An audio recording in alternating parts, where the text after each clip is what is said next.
If you struggle and stop thinking that it's not grace because there was a struggle, you drank the poison Kool-Aid that grace comes without struggle.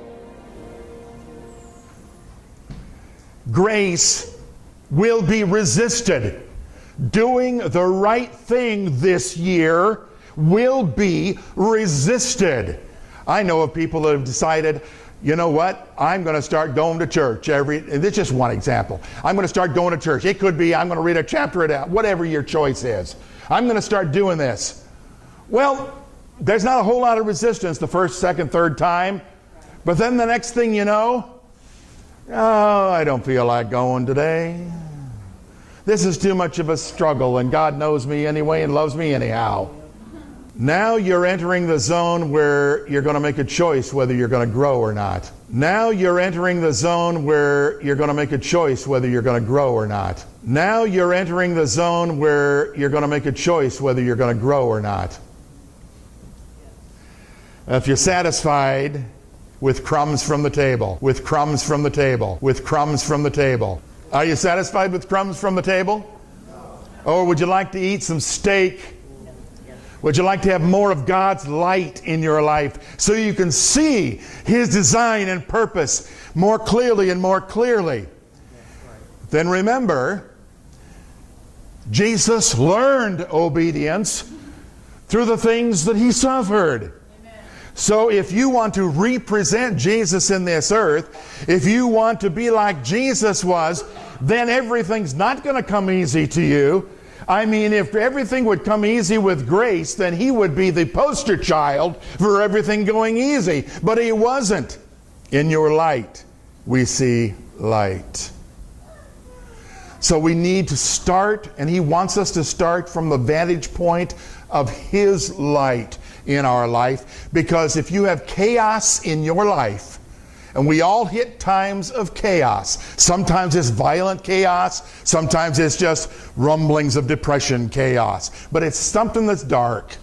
The first thing that God does, and the first thing to ask God for, is His light.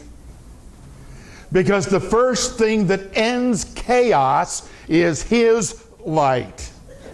Not the natural light of the sun, not the natural wisdom that man has for light.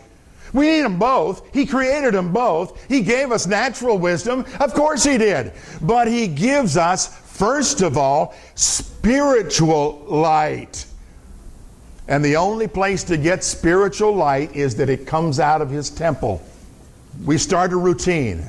Any precision sport has a routine that you learn.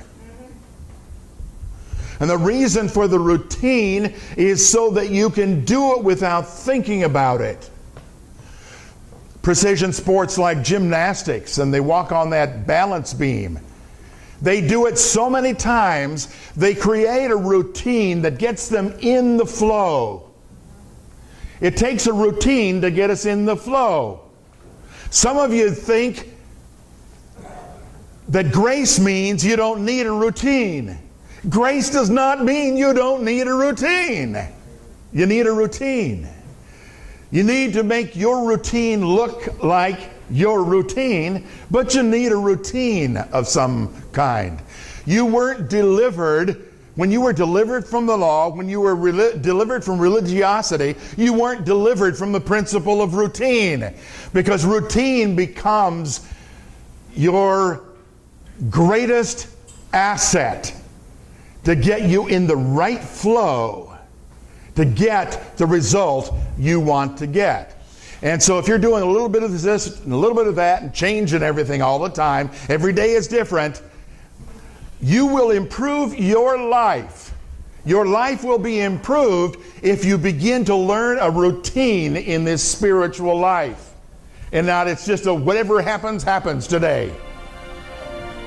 The routine becomes a blessing.